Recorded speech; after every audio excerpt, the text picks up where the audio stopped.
Bonsoir les amis, bonjour, où est-ce que vous vous trouvez en ce moment?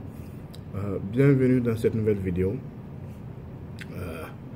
Je fais cette petite présentation ce soir parce que j'ai reçu un message de monsieur Alpha Ibrahima Keïra qui m'a traité de tout le nom d'oiseau et qui a même pris la peine de m'écrire et me signifier que je vais finir en enfer. Et que lui, Alpha Ibrahima Keïra, n'est ni de loin ni de près lié à cette histoire de démantèlement des rails dans notre pays. Bon, je voudrais ici rassurer les uns et les autres que je ne viendrai jamais sur cette page Facebook pour venir incriminer ou calomnier que ce soit. Ce n'est pas ma manière de travailler. Ce n'est pas ma manière d'être et cela est au-delà aussi de ma moralité. Je ne suis pas de moralité douteuse. Donc, je travaille avec preuve, je travaille de façon sérieuse et je mesure la portée aussi du travail que je suis en train de faire. Donc, je fais cette petite mise au point pour mettre tout le monde à l'aise.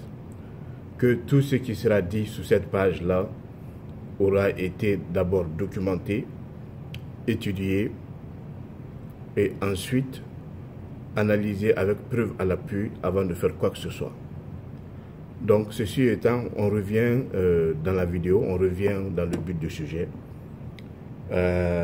Monsieur Ibrahima Alpha Keïra m'a adressé un message et dans lequel il me dit que lui, il n'est pas lié ni de près ni de loin et qu'il a été ministre en 2007 et que je devrais aller chercher le coupable de ces affaires-là ailleurs. Bon, c'est son droit. Quand quelqu'un est mentionné dans une telle activité, c'est normal que ça ne fasse pas plaisir. Mais nous sommes obligés d'aller vers la vérité. Nous sommes tenus de dire la vérité et le peuple de Guinée a aussi le droit de savoir. Ceci étant dit, moi je n'ai pas commandé d'audit. Ce n'est pas moi, Amara Kaba, qui a commandé les audits. Les audits ont été commandés par le gouvernement de Dadis, comme vous le savez. Et ici, j'ai la page de synthèse. C'est bien écrit ici. C'est bien écrit ici. République de Guinée. Donc peut-être que vous n'allez pas pouvoir voir. De toute façon, je l'ai dit aussi lors de la première vidéo que le rapport total se trouve sur le site www.cdrguinée.com. Au niveau du site du collectif, vous pouvez aller là-bas et puis avoir accès à toute cette information-là par vous-même. Et vous devez tout simplement cliquer sur l'onglet documentation. Donc, je reviens à ce document-là. Ça, c'est la page couverture. C'est la page couverture du dossier audit. Donc, c'est République de Guinée. Ça vient de notre pays. C'est l'État qui a commandé ces audits-là. Ce n'est ni Paul, ni Pierre. Donc, je m'adresse ici à M. Keïra. M. Keïra, si vous avez des griefs, si vous avez des plaintes à formuler, vous êtes en ce moment au pouvoir, avec le nouveau pouvoir, avec le pouvoir de M. Alpha Condé. Donc, vous pouvez formuler des plaintes au niveau de l'État parce que c'est l'État qui a produit ces documents-là.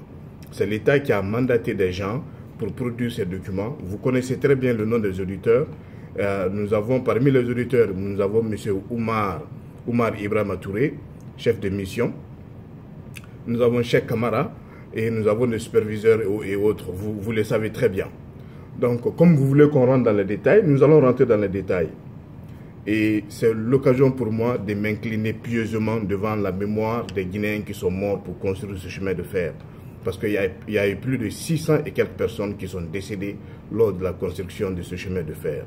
Donc, vu que vous avez démantelé ces chemins de fer, cela veut dire que ces personnes sont mortes de façon vaine. Que le bon Dieu ait leur âme, qu'il repose en paix, parce que le sacrifice qu'ils ont consenti, C'était le sacrifice ultime qu'un homme peut consentir pour son peuple. Ils sont morts en construisant un chemin de fer qui allait être un outil de développement formidable pour des générations futures. Donc, vous et votre clan, et votre famille, et vos collaborateurs d'antan, vous avez démantelé complètement ces rails-là. Nous allons en venir, nous allons rentrer dans les détails. Donc, c'est très clair que c'est le gouvernement guinéen qui a demandé ce audit-là. Le document, il est là, c'est très clair, ça ne souffre d'aucune ambiguïté. Donc, ça, je laisse ce document de côté et je reviens à la chose.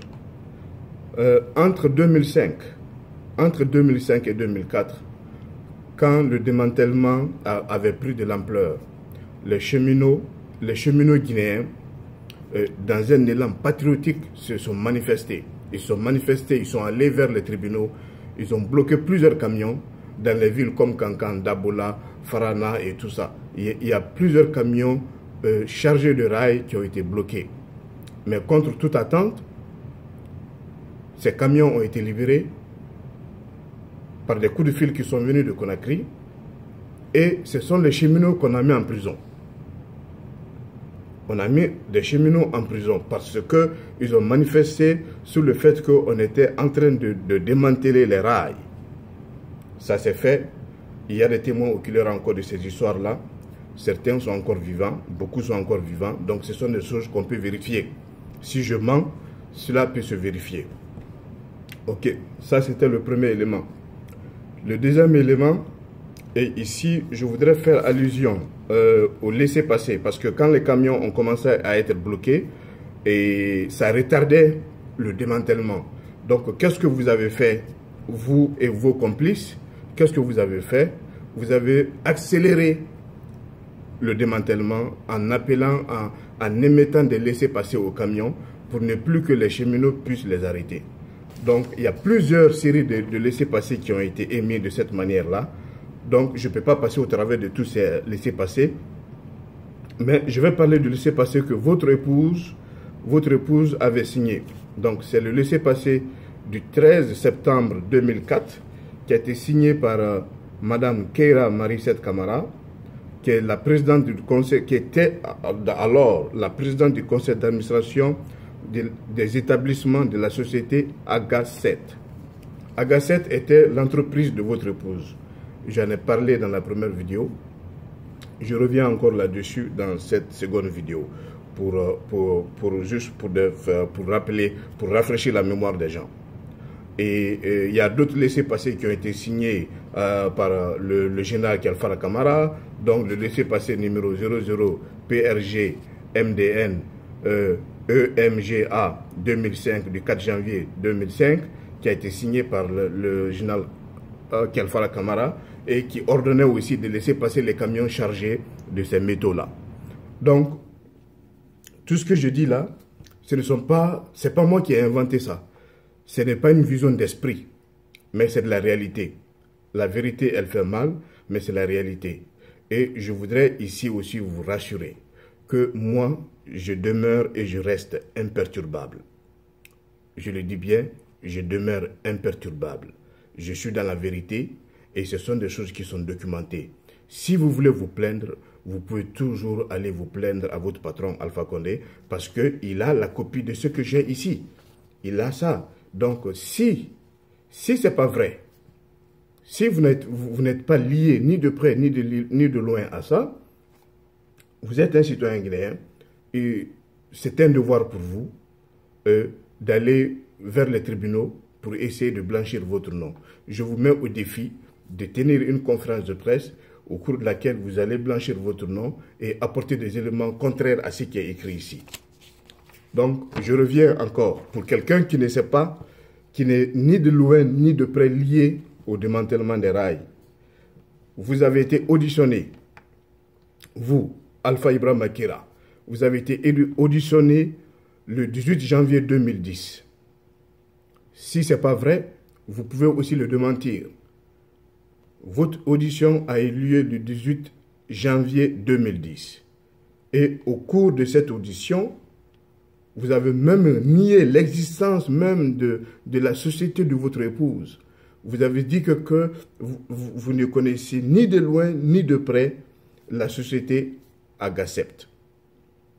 Et que le laissez-passer signé par votre épouse a été fait tout simplement que parce qu'elle n'est pas instruite.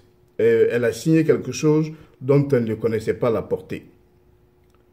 Donc, qu'elle n'est pas associée à quoi que ce soit. Et que quand vous êtes arrivé, là, je vous cite là, lors de votre déposition, je suis en train de lire votre déposition, que quand vous êtes arrivé au niveau du ministère, que le démantèlement était déjà fini et que votre épouse n'était ni de loin, ni de près liée à cette histoire-là. Oui, c'est très gros. Ça, c'est un mensonge. C'est un mensonge éhonté parce que quelqu'un qui n'est ni de près ni de loin lié à ça ne peut pas. Elle avait une compagnie. Elle avait une compagnie qui œuvrait dans le domaine. Et que vous-même, vous avez aidé à être l'un des acteurs majeurs de ce trafic mafieux. Donc, les éléments sont là, les éléments sont très très clairs. Et cette vidéo, comme je le dis le plus souvent, elle n'a pas vocation d'être très longue parce que je veux pas qu'elle soit longue, tout simplement pour ne pas que les gens se lassent pour la regarder. Donc, avant de terminer, je vais vous apporter aussi un autre élément. L'élément que je vais vous apporter est l'opinion des auditeurs. L'opinion des auditeurs. Donc, après votre audition, les gens qui vous ont écouté ont émis une opinion. Ils ont émis une opinion de ce qu'ils pensent de vous. Donc, je vous le lis. Je l'interprète même pas. Je ne fais pas d'interprétation, mais je vous le lis textuellement comme il est écrit dans le document. Donc, opinion de la mission.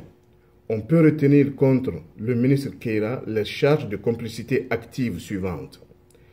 Il a bel et bien vu et avalisé le contrat de l'Agacet, l'entreprise de votre épouse, dont son épouse est présidente du conseil d'administration avec la Société nationale de chemin de fer de Guinée pour l'achat des rails.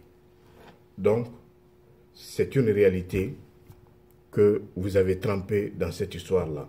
Et je vais juste m'arrêter là parce que je suis pris par le temps.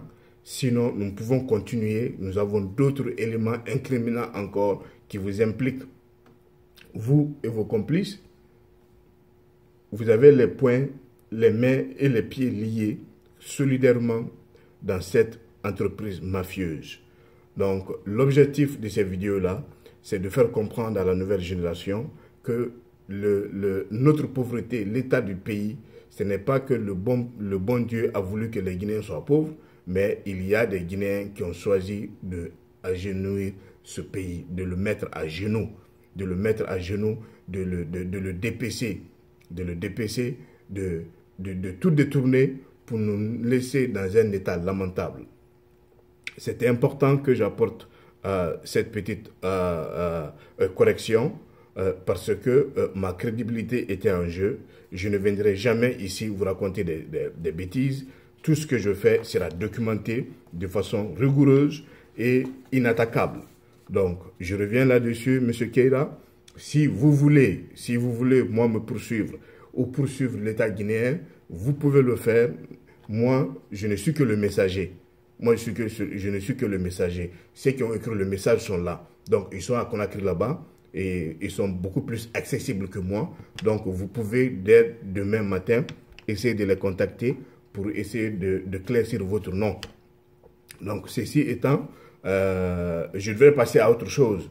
Le dossier des rails était clos pour moi. Je devrais passer à autre chose. Mais si je n'avais pas reçu ce message-là et que j'étais obligé de venir m'expliquer de la sorte, je devais passer à autre chose déjà. Donc, sur ce, la vidéo est déjà assez longue. La prochaine vidéo, pour ceux qui le réclament, on va revenir sur Air Guinée, Eladius Selouda Diallo et Mamadou Silla. Donc, cette vidéo est en préparation les dossiers sont déjà sur la table. Je vais essayer de faire un résumé et je viendrai vous dire exactement ce qu'il en est. Exactement ce qu'il en est. Sur ce, bonsoir chez vous et à la prochaine.